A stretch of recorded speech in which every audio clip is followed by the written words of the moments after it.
Okey, menjawab pada komen yang ini korang tengok kat skrin ni.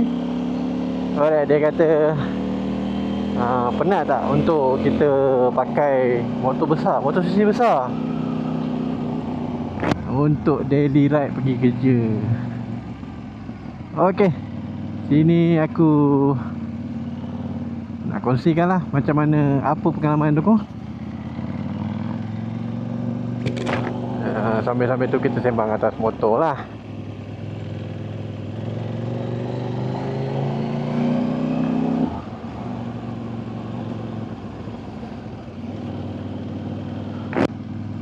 So macam yang kita tahu, motor sisi besar ni memang kebanyakannya berat lah. Berat, apa tu, tak praktikal lah. Kalau ikutkan memang tak praktikal lah, sebab kita tak boleh nak bawa barang apa semua.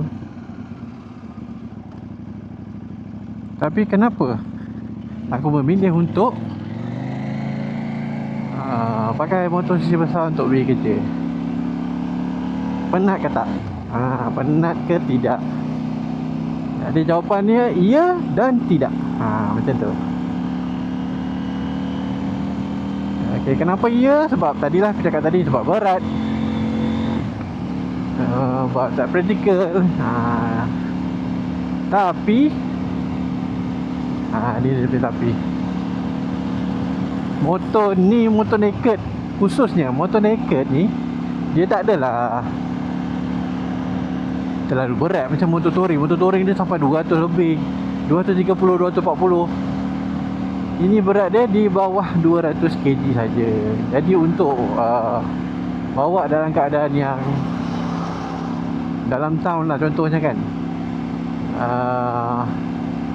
macam ni kira banyak kereta lah kan, dia setakat nak cilok-cilok ni tak ada masalah sangat sebenarnya kan.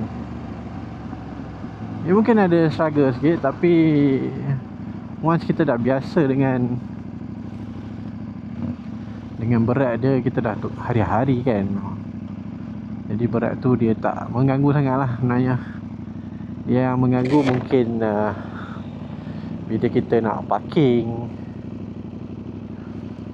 nak cari parking ke sempit-sempit tu kan.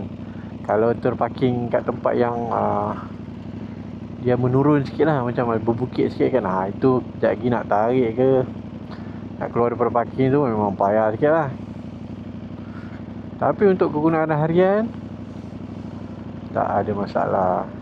Nak cilok-cilok tepi lori ke apa benda semua pun tak ada masalah.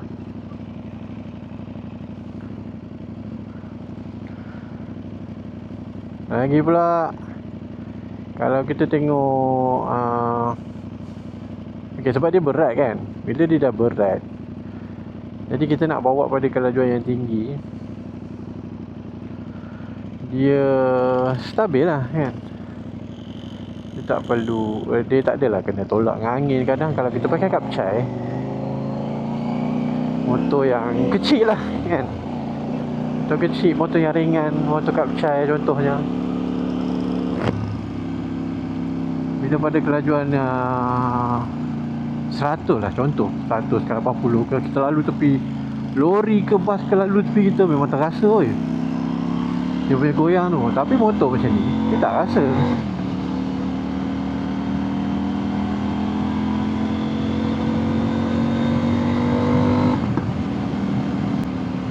Kemudian kenapa aku pilih untuk pakai motor sisi besar ni daripada kita beli sisi kecil kan, contoh kapcai lah apa benda kan. Padahal kalau pakai kapcai, maintenance mestilah lagi murah apa semua kan. Okey, betul, yang itu betul. Tapi bila kau bawa motor kapcai ni, dia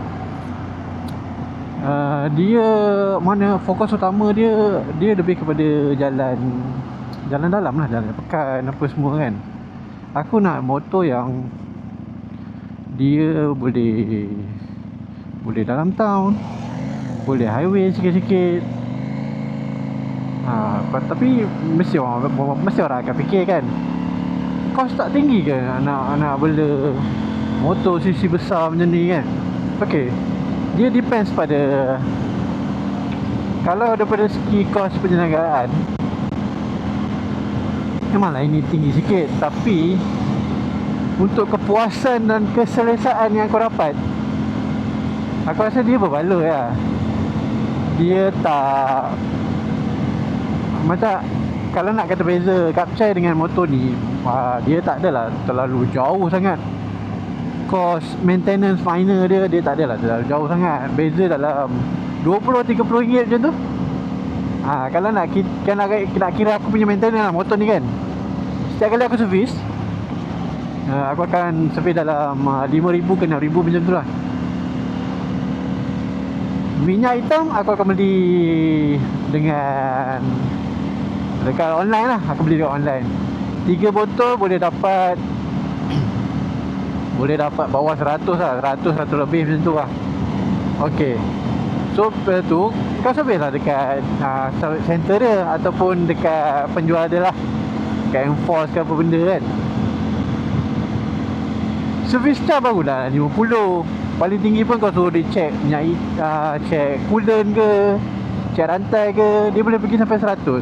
Jadi 100 lebih sikit tadi, kau tambah dengan cost service untuk dia check benda lain dengan filter apa semua kan, baru 200 lebih sikit. Kalau kau tak check benda lain, just tukar minyak hitam, cost dia 50 je. Jadi aku baru je servis hari tu. Cost minor aku untuk tukar enjin, untuk tukar enjin oil, dalam 170 macam tu. Kira okey lah kan. Kalau kau Kapcai pun, tengok jugalah, kalau ada tempat hantar service center, mungkin dalam servis 100 lebih sikit, macam tu kan. So wages dia tak adalah besar sangat. So berpada lah dengan motor besar yang kau pakai. Lepas tu kelebihan, kau dapat laju sikit, kau boleh jimat masa. Macam aku, hari-hari lambat pergi kerja. Sebelum ni aku pakai juga motor sisi kecil. Aku ada satu KTM Duke 200. Benda tu apa,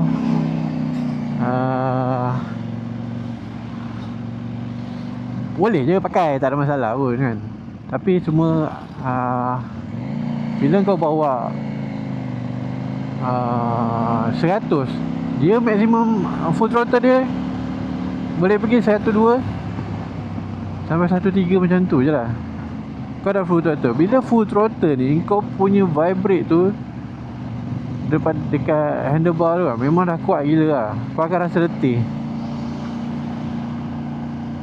Ini, kalau motor ini, kau 102, 103, kau relax je. Motor kau tak vibrate apa benda sangat pun, kau tak rasa pun. Lepas tu selesa. Motor besar ni dia selesa dengan motor kecil sebab dia berat. Dia nimble dekat jalan tau. Nimble dekat jalan, dia planted dekat jalan. Jadi kau rasa motor kau melekat je, tak ada melayang-layang. Laju pun tak ada masalah. Kau nak kejar masa, kau boleh jimat masa. Aku boleh jimat masa dengan motor ni. Kalau aku keluar lambat daripada rumah pun, aku boleh jimat dekat 10 minit kat lah kat motor ni. Sebab kita nak speed, boleh speed sikit. Tapi berhati-hatilah kan. Janganlah kau langgar lampu apa benda semua, kau membahayakan orang lain kan.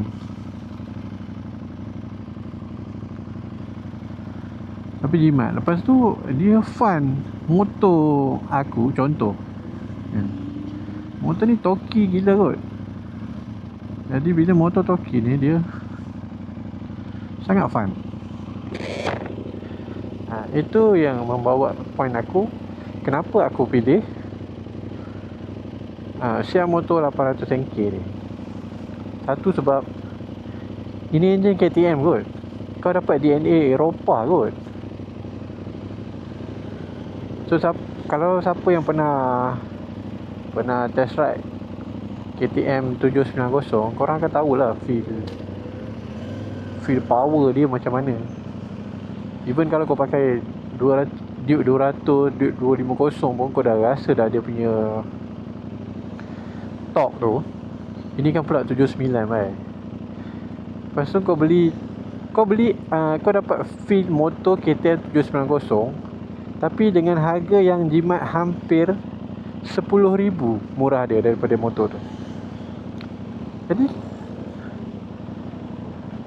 takkan kau tak nak? Pergi lah. kan. Memang motor tu okay, kalau bila kita pakai sesuatu brand yang lain tu memang kita rasa gegah sikit lah kan. Tapi kita kena beringat lah, kau duit poket kau pun banyak itu, tapi kau nak rasa yang ni kan. So kau ada option lain ni, tu motor ni lah. Apa lagi kan, dalam 40,000 kau dah boleh dapat motor ni. Lepas tu kos dia bukan tinggi sangat, sebab dia 2 silinder. 2 silinder, kos maintenance dia lebih murah. Aku rasa lebih murah lah kot. Lebih murah daripada enjin yang 4 silinder. Apa kata korang? Cuba korang komen apa yang betul tak aku cakap pasal maintenance dia.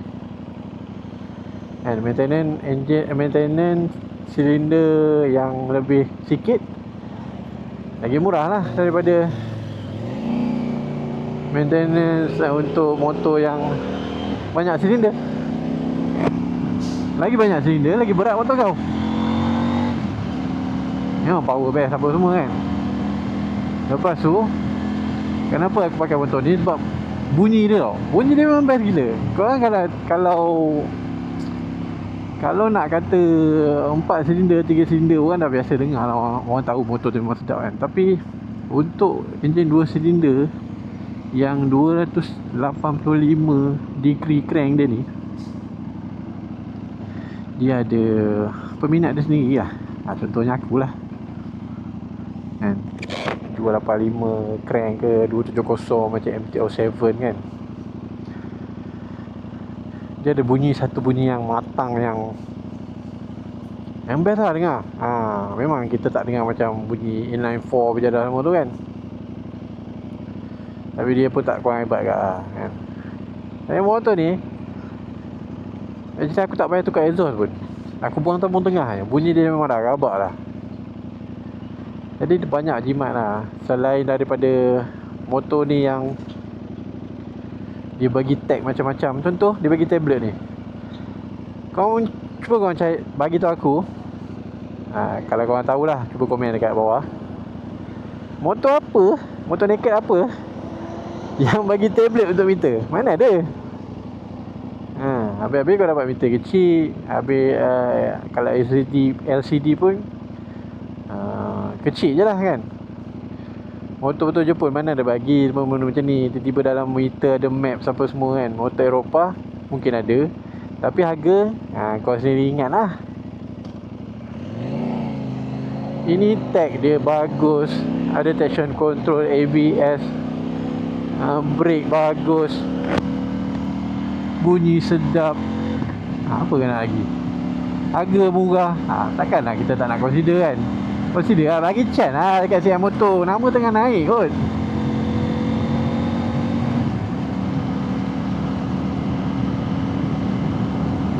Lagi aku dah pakai setahun ni, memang tak pernah ada masalah lagi lah. Alhamdulillah, memang tak ada masalah. Tak ada meragam sensor, tak ada problem apa semua. Makna pada aku selama setahun aku pakai, mileage dah 12,000 lah lebih kurang. Alhamdulillah, tak pernah ada masalah sensor, tak pernah kena sidai dengan enforce ke set motor ke. Tak ada. Aku pergi macam biasa lah. Padahal motor ni hari-hari aku pakai tau. Aku bukan weekend rider punya, bukan. Hari-hari pakai pergi kerja. Setiap hari tu memang walaupun dekat, dalam 40-50 km pergi balik, ya hari-hari pakai lah. Ada juga bawa pergi mana tu, pergi jauh-jauh sikit lah, naik highway ke, laju-laju sikit kan. Tak ada masalah tu ni, okey je. Kepada korang yang skeptical sikit pasal motor China kan, yelah mungkin korang takut kan. Lagipun mungkin korang memang pentaksub brand Japan kan, aku tak tahulah kan.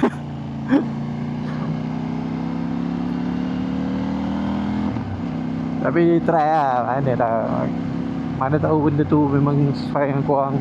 Selama aku pakai memang tak ada masalah.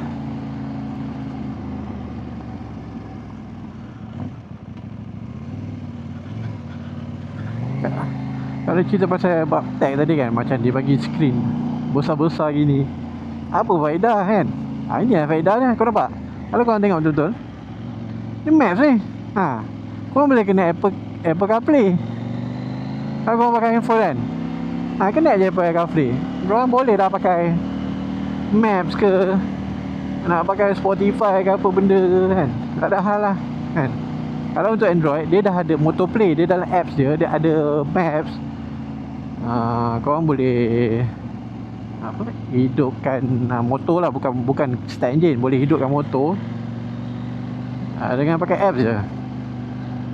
Korang nak kunci ke, nak track motor ke, takut motor hilang kan, tapi korang nak track ke, tak apa, motor tinggal kat rumah, korang pergi jalan-jalan, korang nak tengok motor ada kat rumah hari ke kan.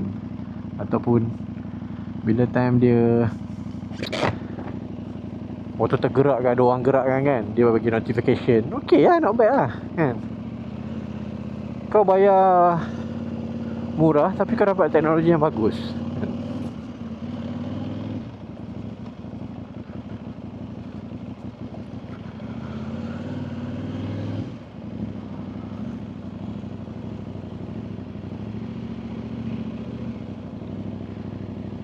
Mana kau tengok ni,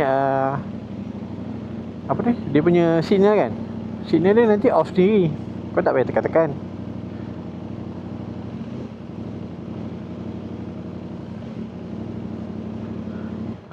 Masalah ni, nak shift gear pergi neutral payah sikit. Tapi itu sebab boleh setting kot nanti. Ini kena tutup lah. Tapi bila kau corner, kau ambil corner kan, bagi signal, kadang kita lupa nak tutup signal, so dia akan off ni. Kat sini ada indikator.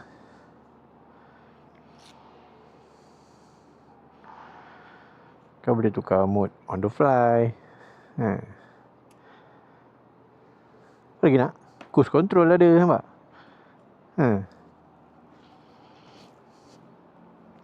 Motor 40,000. Korang carilah motor Japan 40,000 yang ada semua ni.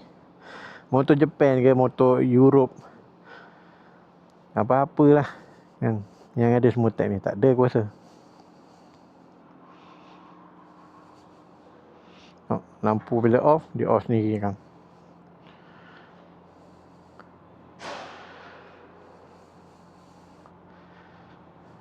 See, kalau aku buka, nampak? Smart tak smart?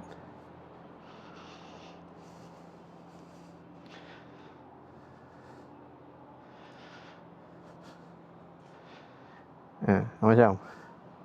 Baik, kalau korang suka dengan video aku, tolong aku dengan menekan butang subscribe untuk channel aku, like, komen dan share banyak-banyak. Nanti aku akan post lagi video-video yang menarik untuk korang semua. Thank you. Assalamualaikum.